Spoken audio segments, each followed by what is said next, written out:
Just बेटा हमारा जो नेक्स्ट है ना, वो है चैप्टर 9 आपका, एंड फिजिक्स का सेकंड चैप्टर है force and laws of motion. ठीक है। जो फर्स्ट चैप्टर था मोशन वो कंप्लीट हो गया। उसमें से किसी को कोई डाउट है तो क्लियर कर लो फर्स्ट 5 मिनट्स में।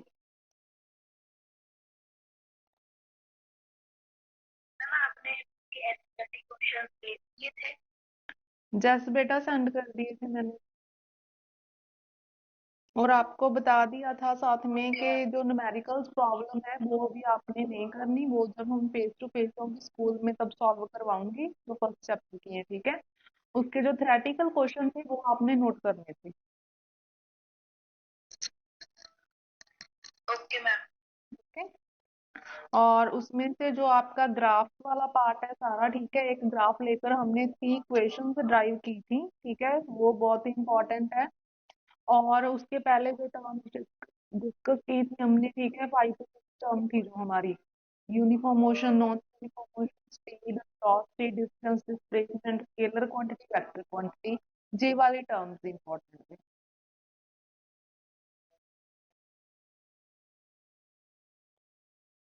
ओके।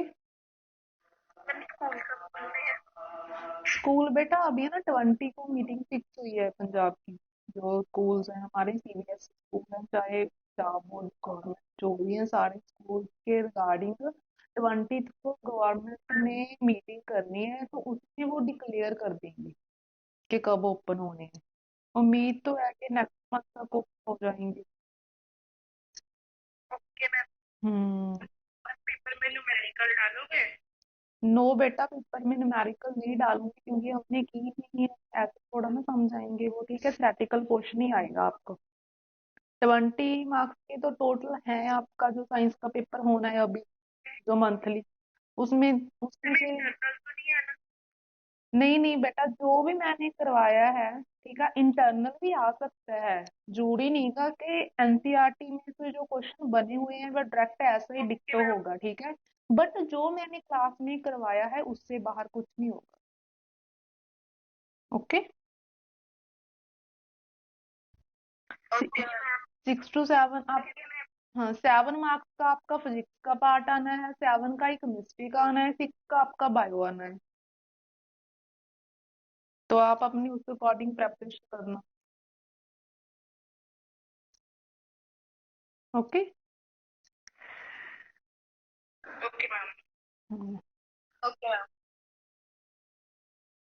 नेक्स्ट है आपका force and laws of motion. Motion क्या होता है जो हमने 8th चैप्टर में डिस्कस कर लिया।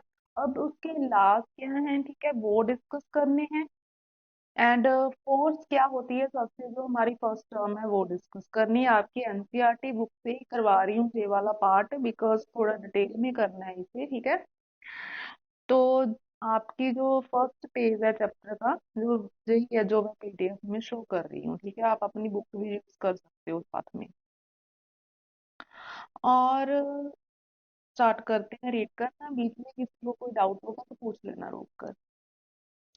In the previous chapter, we described the motion of an object along a straight line in terms of its position, velocity and acceleration। हमने last chapter में जो किया वो क्या किया है, पोजीशन क्या होती है, वेलोसिटी क्या होती है, एक्सेलरेशन क्या होती है, ऐसी जो सिंपल टर्म्स थी वो डिस्कस की थी हमने। We saw that such a motion can be uniform or non-uniform। हमने ये भी पढ़ा था कि मोशन यूनिफॉर्म भी हो सकता है एंड नॉन यूनिफॉर्म भी हो सकता है। We have not yet discovered what causes the motion, but अभी तक हमने ये नहीं पढ़ा कि मोशन कहाँ से स्टार्ट हुआ। Why does the speed of an object change with the time? हमने ये तो पढ़ा कि टाइम के साथ स्पीड चेंज होती है। ठीक है, वो वेलोसिटी बन गई, बट वो क्यों चेंज होती है ये हमने नहीं पढ़ा। Do all motion require a cause? क्या जितने भी मोशन होते हैं, मोशन होने के पीछे कि वो किस टाइप का मोशन है, कोई ना कोई रीजन होता है या फिर नहीं होता है? If so, what is the nature of this cause? अगर रीजन होता है, कोई ना कोई कॉज होता है उसका, देन वो क्या होता है? In this chapter we shall make an attempt to quench all such curiosities. ठीक है, जो भी आपकी ऐसी क्यूरीज हैं, ऐसे क्वेश्चंस हैं आपके माइंड में, इस चैप्टर में हम कोशिश करेंगे ये सारे क्लियर करने की। For many centuries, the problem of motion and its causes had puzzled scientists and philosophers. A ball on ground, when given a small hit, एक minute, when given a small hit, does not move forever. Such observations suggest that rest is the natural state of an object. वो कह रहे हैं कि बहुत सारे सालों से, बहुत सारी सदियों से ये जो प्रॉब्लम है, साइंटिस्ट इससे पजल हो रहे हैं कि जो मोशन है ये क्या है, इसका जो कॉज है क्या है।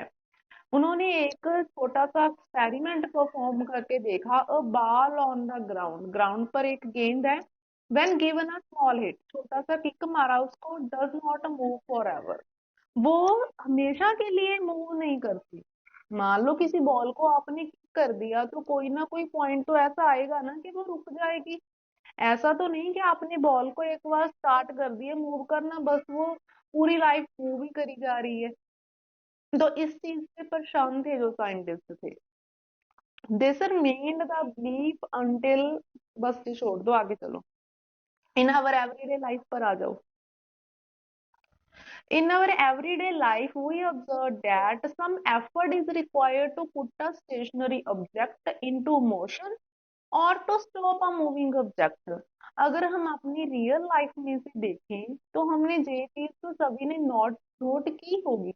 कोई भी ऑब्जेक्ट है, चाहे वो बॉल है, चाहे कोई और चीज है जो मूव कर सकती है, उसको मोशन में लेकर आने के लिए हमें कुछ ना कुछ एफर्ट्स जरूर करने पड़ेंगे, कोई ना कोई काम उस पर जरूर करना पड़ेगा। ठीक है, अगर वो रेस्ट पर है, रेस्ट से मोशन पर लेकर जाने के लिए भी हमें कोई ना कोई काम करना पड़ेगा।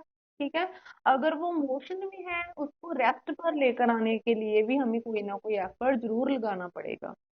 We ordinarily experience this as a muscular effort and say that we must push or hit और pull on an object to change its state of motion. तो हमने अपनी रियल लाइफ से ये चीजें एक्सपीरियंस की हैं कि अगर हमने किसी चीज को धक्का लगाना है, मोशन में लेकर जाना है रेस्ट से, हमें मस्कुलर जो हमें फोर्स है वो लगानी पड़ती है। मीन्स अपनी बॉडी का जोर, मसल्स का जोर लगाकर उसे मोशन में लेकर जाते हैं। ठीक है, जहाँ फिर उसे थोड़ा सा धक्का लगाते हैं, हल्का सा पुश करते हैं, मीन्स कोई ना कोई एफर्ट तो करना ही पड़ता है ना। The concept of force is based on this push, hit और pull। जो अभी हमने रीड किया, डिस्कस किया, ठीक है, कि हमें अगर किसी चीज को मोशन में लेकर जाना है या फिर उसे रोकना है मोशन में से, तो क्या करना पड़ रहा है, जहाँ तो हम उसे हिट करेंगे, जहाँ फिर हम उसे पुश करेंगे, जहाँ फिर हम उसे पुल करेंगे।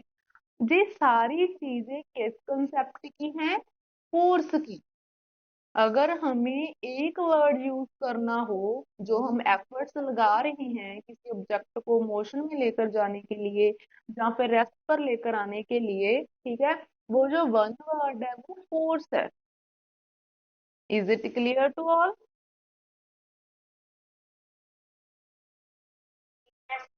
ओके, एक मिनट अटेंड कर।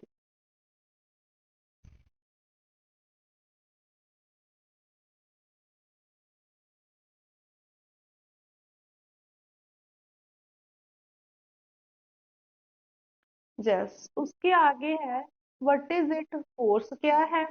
इन fact no one has seen, किसी ने देखा नहीं इसको अब तक। टेस्टेड और फेल्ट, ना ही किसी ने फील किया है, ना ही किसी ने टेस्ट किया है फोर्स क्या है। However we always, ninth class बहुत लेट लेट आते हो बीच में क्लास में आप, वहां से ही हमारा जो फ्लो है ना वो रुक जाता है, बीच बीच में एडमिट करना पड़ता है आपको। ठीक है, सभी बच्चे टाइम पर आया करो ताकि डिस्टरबेंस ना हो, उतना ही टाइम ज्यादा लगता है हमें कवर करने के लिए। However, we always see or feel the effect of a force। हमने कभी फोर्स को देखा नहीं, ये दिखने वाली चीज नहीं है, बट हम हमेशा अपनी रियल लाइफ में फील जरूर कर सकते हैं। ठीक है, it can only be explained by describing what happens when a force is applied to an object। Force को कैसे एक्सप्लेन किया जा सकता है? सिर्फ और सिर्फ उसका जो बिहेवियर होगा उस ऑब्जेक्ट का फोर्स अप्लाई करने के बाद, उसमें क्या चेंजेस आ रहे हैं, इस तरीके से हम फोर्स को समझ सकते हैं कि फोर्स ने क्या किया। Pushing, hitting and pulling. ठीक है, किसी चीज को पुश करना, धक्का लगाना, पुल करना, अपनी तरफ खींचना, या फिर हिट करना, किक करना। ठीक है, are all ways of bringing object in motion.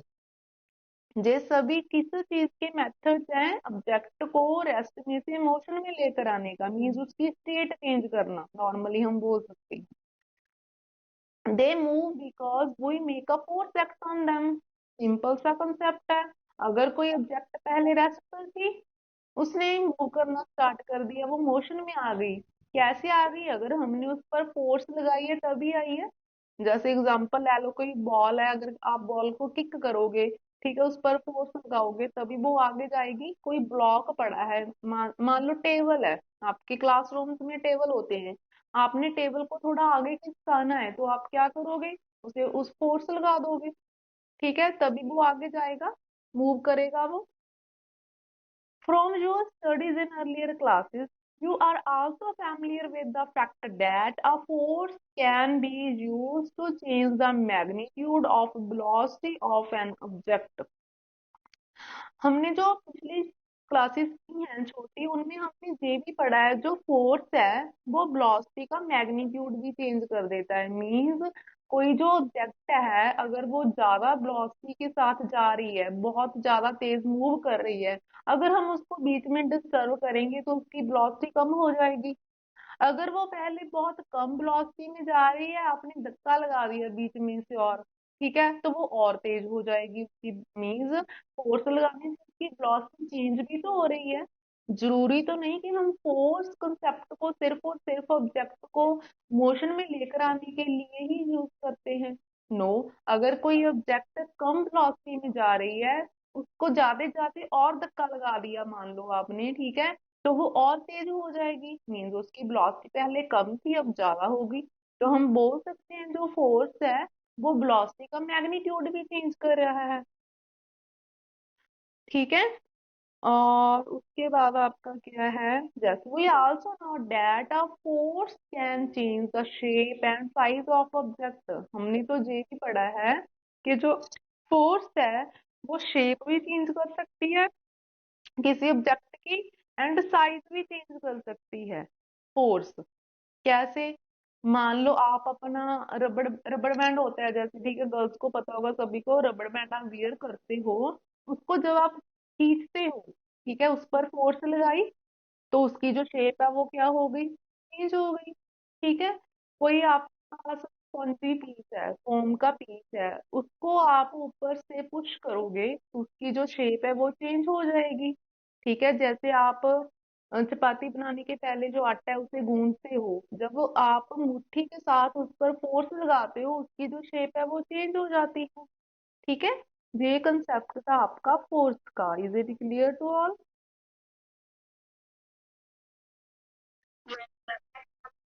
Okay, जैसे आपको जहां पर इमेज भी शो शो की हुई है, ठीक है, ए एंड बी। ठीक है, जो ए की एग्जांपल थी, मैंने आपकी रबड़ बैंड के साथ रिलेट कर दी। एंड जो बी एग्जांपल थी वो मैंने एक फॉर्म का पीस या फिर आटे के साथ रिलेट करती। आप उसकी प्लेस पर ये वाले एग्जांपल से भी समझ सकते हो।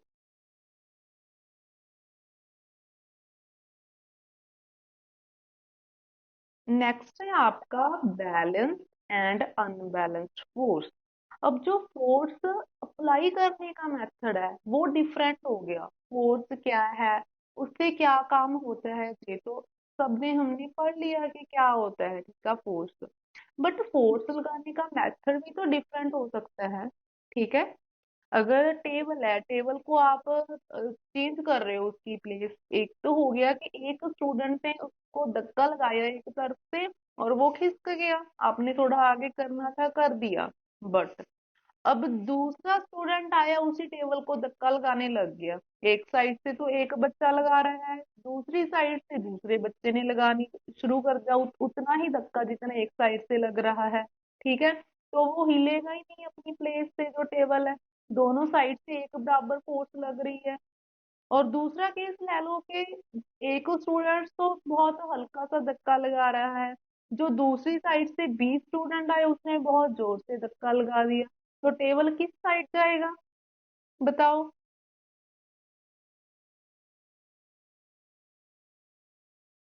जस्ट बेटा बताओ, टेबल किस साइड खिसकेगा, किस साइड उसकी मूवमेंट होगी, डिस्प्लेसमेंट किस तरफ होगी? एक टेबल है, एक साइड से ए स्टूडेंट, जस्ट ठीक है, जो ज्यादा धक्का लगा रहा है वो खिसकाएगा उसे, और दूसरी साइड जो बच्चा कम धक्का लगा रहा है उसकी साइड खिसक जाएगा वो, ऑब्वियसली। ठीक है, वही चीज हमने अब इस कंसेप्ट में डिस्कस करनी है। जो एक एग्जांपल में हमने कवर कर लिया ना, वो सारा इसमें है अभी। ठीक है, ध्यान से सुनना। जो फिगर 9.3 है हमारे पास, एक टेबल है, उस पर एक ब्लॉक पड़ा है। ब्लॉक के दोनों तरफ एक्स एंड वाई, ठीक है, स्ट्रिंग्स हैं, मीन्स एक मान लो थ्रेड पे एक धागे से। क्लियर नहीं आ रही? एक मिनट, 1 मिनट बेटा। पहले आ रही थी, अभी कटने लगी है।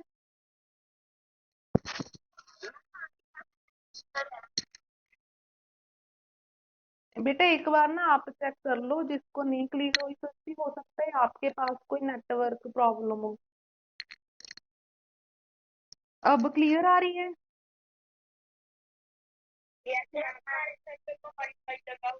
मैम ही वाईफाई पर ही करवा रही हूँ, इसीलिए बोल रही थी नेटवर्क पूरा। अब आ रही है बेटा? मैंने प्लेस चेंज किया है, अब आ रही है? Yes ma'am. ओके।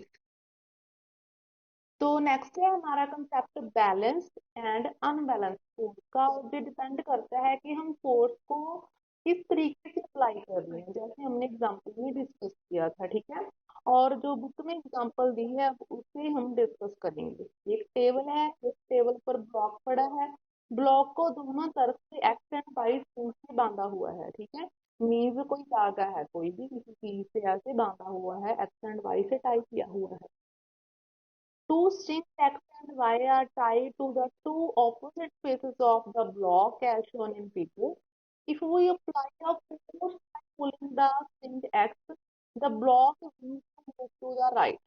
वही कंसेप्ट आ गया सारा। ठीक है, मान लो पहले हमने सिर्फ और सिर्फ एक्स साइड से उसे अपनी तरफ खींचा है, फोर्स लगाई है, तो जो ब्लॉक है वो एक्स डायरेक्शन की तरफ मूव करना स्टार्ट कर देगा।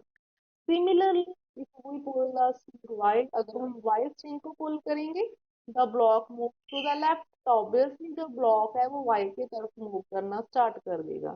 But if the block is pulled from both the side with equal forces, ये वो वाला केस आ गया कि एक ही टेबल को टू स्टूडेंट्स अपनी तरफ खींच रहे हैं, ठीक है, सेम फोर्स के साथ, the block will not move, the block move नहीं करेगा। अगर जो ब्लॉक है एक्स एंड वाई दोनों तरफ से इक्वल फोर्स लग रही है, ठीक है, एक्स अपनी तरफ खींच रहा है, वाई अपनी तरफ खींच रहा है, तो जो ब्लॉक है उसने तो मूव ही नहीं करना। और इस टाइप के जो फोर्सेस हैं उन्हें हम बैलेंस फोर्स बोलते हैं। कि बैलेंस स्टेट में अब जो ब्लॉक है वो मूव ही नहीं करेगा। क्लियर है बेटा? इतना बैलेंस फोर्स सभी को क्लियर होगी। और ये वो वाली ही एग्जांपल है जब एक ही टेबल को टू स्टूडेंट्स इक्वल फोर्स से खींच रहे थे, और टेबल है जो मूव नहीं करा था। Is it clear? उसके बाद जो अनबैलेंस्ड फोर्स है, इसमें जो सेकंड केस था आपका वो वाला आ जाएगा। ठीक है, सेकंड केस में क्या था कि एक स्टूडेंट टेबल को कम धक्का लगा रहा था, कम फोर्स अप्लाई कर रहा था, जो दूसरा स्टूडेंट था वो ज्यादा लगा रहा था। तो जिसने ज्यादा फोर्स लगाई, उस फोर्स से जो टेबल था वो मोशन में आ गया। वही वाला केस अब जहां पर है।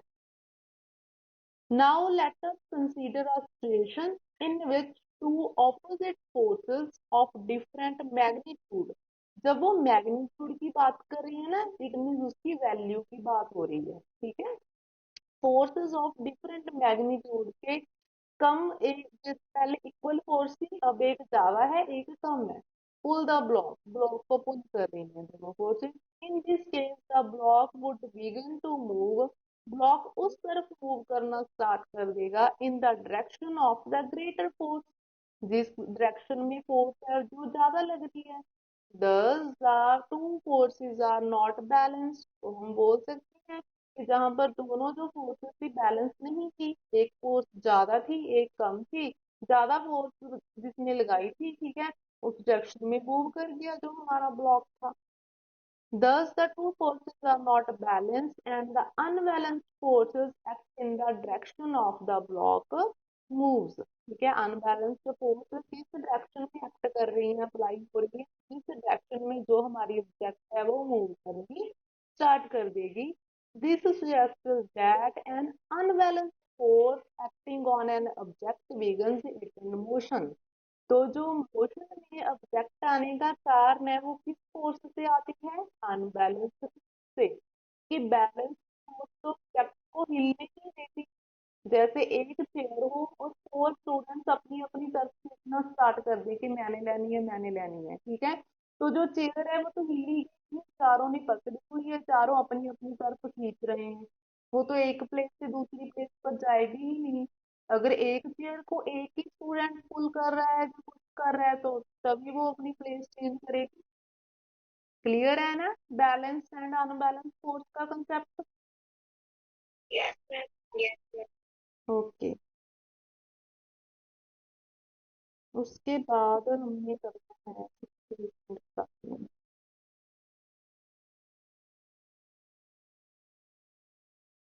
आप ना यहाँ पर आता हूँ। What happens when we ride a bicycle? When we stop pedaling, the bicycle begins to slow down। Bicycle के केस में क्या होता है, ठीक है, जब तक हम पैडल जो चला रहे हैं साइकिल के तब तक वो मोशन में रहता है। जब हमने जो पैडल्स है उन्हें, ठीक है, चलाना रोक दिया, स्टॉप कर दिया, जो हमारा साइकिल है वो स्लो हो जाएगा उसका motion. This is again because of the frictional forces. यहाँ पर जो फ्रिक्शन वर्ड यूज हो रहा है इसका मीनिंग बताना है मुझे आपको। पहले सुना है आपने फ्रिक्शन? फ्रिक्शन फोर्स क्या होती है, बता सकता है कोई?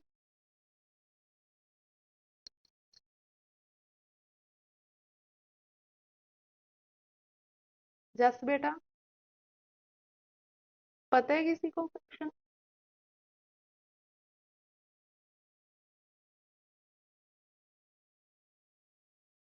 8th में था चैप्टर इसका। चलो सुन लो, अब ध्यान से सुनना, ठीक है। फ्रिक्शन क्या है, एक अपोजिंग फोर्स है। अगर कोई भी चीज मोशन में है, जो फ्रिक्शन फोर्स है उसे रोकने का काम करती है। और जो फ्रिक्शन फोर्स है जिस टू सरफेसेस के बीच की लगती है। चैप्टर की स्टार्टिंग में हमने एक क्वेश्चन डिस्कस किया था कि हमने किसी बॉल को हिट कर दिया और वो थोड़ी देर मूव करने के बाद अपने आप रुक जाती है। वो लाइफ टाइम मूव नहीं करती, क्यों? Due to friction. जैसे बॉल ग्राउंड पर चल रही है, जैसे जैसे जो ग्राउंड है फ्रिक्शन फोर्स लगाएगा बॉल पर, वो रुकना स्टार्ट हो जाएगी। आप एक एग्जांपल ले लो, ठीक है। मान लो एक तो हमारे पास जो फर्श है, जैसे पुराने फर्श लगे हुए होते थे, ठीक है, उनमें जो फ्रिक्शन होती थी ज्यादा होती थी।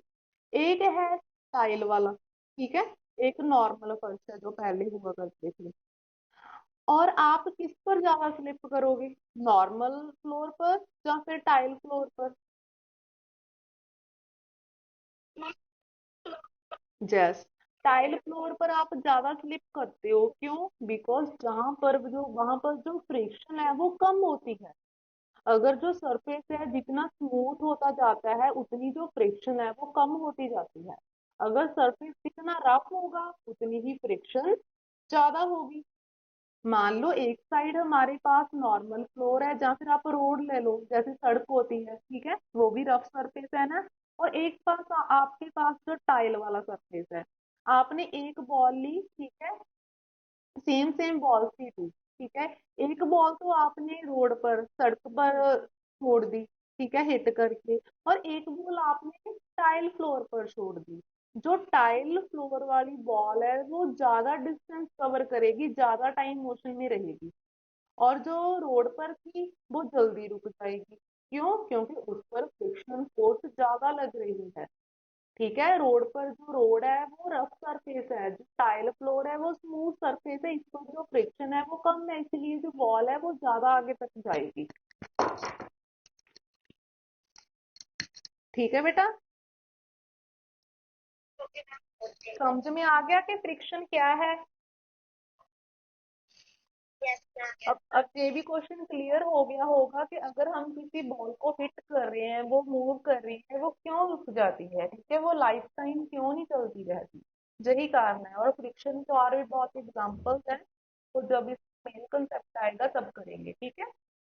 अभी के लिए इतना बहुत है। This is again because of the friction forces acting opposite to the direction of motion. Cycle क्यों स्लो होना स्टार्ट हो गया, क्योंकि फ्रिक्शन अप्लाई होगी, ठीक है, फ्रिक्शन ने मोशन को रोकना स्टार्ट कर दिया। In order to keep the bicycle moving we have to start pedalling again. अगर हम चाहते हैं कि जो बाईसाइकिल है वो रुके ना, मूव करे, ठीक है, तो हमें फिर से पैडल चलाना पड़ेगा। It thus appears that an object maintains its motion under the continuous application of an unbalanced force। तो इससे ये भी क्लियर होगी बात, अगर हम चाहते हैं कि कोई ऑब्जेक्ट मोशन में रहे, ठीक है, तो हमें उतना टाइम उस पर एफर्ट्स लगाने पड़ते हैं, उतना टाइम उस पर जो फोर्स है वो अप्लाई करनी पड़ेगी, तभी वो मोशन में रहेगी, ठीक है।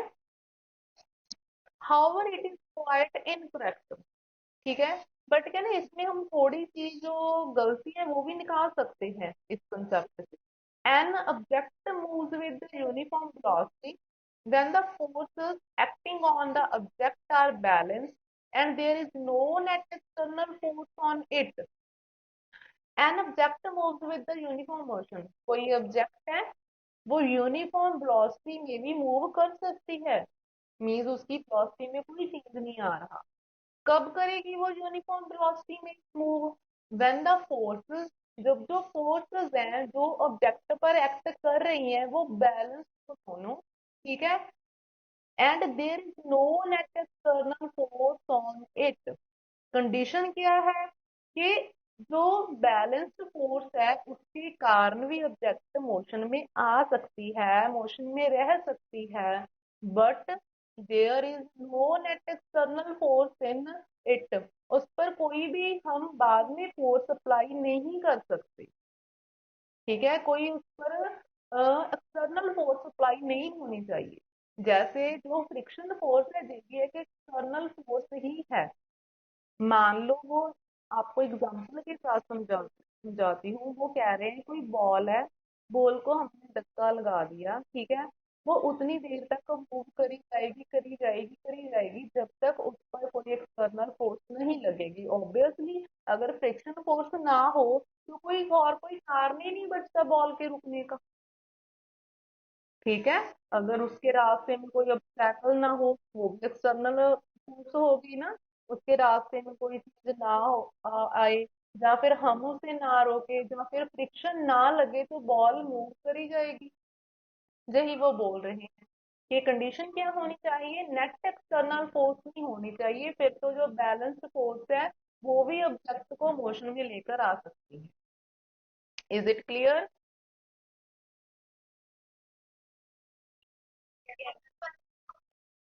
जस्ट ये था आपका concept balance and unbalance forces का। हमारा कितने बजे तक है, 9:55 तक, ओके। और उसके बाद आपका आ गया first law of motion. First law of motion क्या है, मैं जो आपको वर्बली बताऊंगी, ठीक है, जहां से रीड करना होगा तो बता दूंगी, ध्यान से सुन लो। फर्स्ट लॉ ऑफ मोशन को लॉ ऑफ इनर्शिया भी बोला जा सकता है, ठीक है। Inertia and first law of motion दोनों सेम चीज।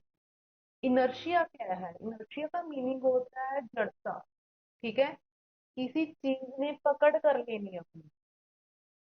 जो फर्स्ट लॉ ऑफ मोशन है वो हमें यही बोलता है, न्यूटन ने दिया था, कि कोई भी ऑब्जेक्ट है अगर वो मोशन में है वो तब तक मोशन में ही रहेगी जब तक उस पर कोई एक्सटर्नल फोर्स अप्लाई नहीं होती। अगर वो रेस्ट पर है वो तब तक रेस्ट में ही रहेगी जब तक हम उसे एक्सटर्नल फोर्स अप्लाई नहीं करते। ठीक है, और इसे लॉ ऑफ इनर्शिया भी बोला बोला जाता है। फिर से वही एग्जांपल हम इसमें भी ले सकते हैं जो हम बॉल वाली डिस्कस कर रहे हैं, जो हमने पहले अभी सारी डिस्कस की थी ना, कि अगर वो मोशन में है, कोई फोर्स अप्लाई नहीं हो रही, ठीक है, वो मोशन में ही रहेगी। अगर वो रेस्ट पर है, जब तक आप उसे किक नहीं करोगे, पुश नहीं करोगे, पुश नहीं करोगे, तब तक वो मोशन में नहीं आ सकती।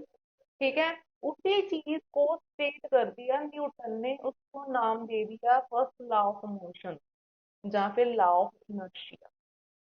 और इसकी जो एग्जांपल्स हैं वो हमारे डेली लाइफ में होती रहती हैं। जैसे फर्स्ट एग्जांपल आप ले लो, कोई ट्री है, ठीक है, ट्री की ब्रांच है, जब हम उसको शेक करते हैं, जो उसके लीव्स हैं, पत्ते होते हैं, वो काफी नीचे गिर जाते हैं। होता है ना ऐसे? ठीक है, जहाँ फिर जैसे जो जैसे हम बस में मूव करते हैं या किसी व्हीकल पर मूव करते हैं, ब्रेक लगते हैं, ठीक है, हमारा आगे होना पीछे होना एकदम चलने से, वो वाली एग्जाम्पल होगी। फिर ब्लैंकेट वाली एग्जाम्पल जो छोटी क्लासेस में भी होती है, ठीक है, ब्लैंकेट पर जो डस्ट पार्टिकल्स है, जब हम उसे एकदम से ऐसे शेक करते हैं, झटका देते हैं, ठीक है, तो वो सारे नीचे गिर जाते हैं। तो ये जो सभी एग्जाम्पल्स हैं ये इनर्शिया की है, फर्स्ट लॉ ऑफ मोशन की है। ठीक है, जैसे होता क्या है, मान लो कोई ट्री है, आपने उसकी जो ब्रांच थी उसे हिलाया, ठीक है, हुआ क्या, पहले वो रेस्ट पर थी, वो टहनी पहले क्या थी, रेस्ट पर थी। आपने क्या किया, उसे एकदम से मोशन में लेकर आए। जो लीव थे, उसके जो पत्ते थे, उनको क्या था, पहले वो किस स्टेट में रुके हुए, रेस्ट में थे। आपने जो टहनी थी, ठीक है, उसकी ब्रांच थी, उसे मोशन में लेकर आए, और जो पत्ते थे वो रेस्ट पर ही रह गए। वहां से जो टहनी थी वो परे हट गई, और जो लीव थे वो नीचे गिर गए। ऐसे होता है इसका जो इंटरनल कंसेप्ट है। ऐसे ही ब्लैंकेट के केस में है एग्जाम्पल, ठीक है, ब्लैंकेट और डस्ट पार्टिकल पहले दोनों क्या थे, एक ही प्लेन पर रेस्ट पर थे। आपने क्या किया, एकदम से जो ब्लैंकेट था उसे झटक दिया, ठीक है, जो ब्लैंकेट था वो तो मोशन में आ गया, जो उसके पार्टिकल थे वो वहां पर ही रुके रह गए, रेस्ट पर ही, वो नीचे गिर गए। क्लियर है? ऐसे ही हमारे साथ होता है जब ब्रेक लगती है, जैसे मान लो हम किसी बस में मूव कर रहे हैं, जहाँ हॉर्स राइडिंग कर रहे हैं कुछ, ठीक है, और जो जब पहले मोशन में थी जो बस, हमारी जो बॉडी थी, जो हमारा लोअर बॉडी पार्ट है, ठीक है, स्टोमक से नीचे तक का सारा, वो जहाँ सीट पर हम बैठे थे, ठीक है, सारा अटैच था सीट के साथ, तो हमारी बॉडी भी मोशन में थी बस के साथ ही। जब अचानक से ब्रेक लगी, ठीक है, हमारी जो बॉडी है, अपर बॉडी, ठीक है, उसे क्या लगा कि वो मोशन में ही है, बट बस तो रुक गई। इसी करके हमें क्या लगता है, एक झटका सा लगता है, जैसे हम आगे हो जाते हैं।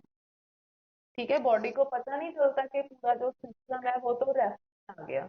ऐसे इसकी ऑपोजिट एग्जाम्पल है। ठीक है, अगर एकदम पहले जो व्हीकल है हमारा रेस्ट पर है, जस्ट बेटा। मैम साइड पे हमारी मैम दिख रहा ओके बेटा, ठीक है, लगा लो, आज के लिए इतना बहुत है, ठीक है, और आपका जो फर्स्ट लॉ ऑफ मोशन था वो कंप्लीट हो गया।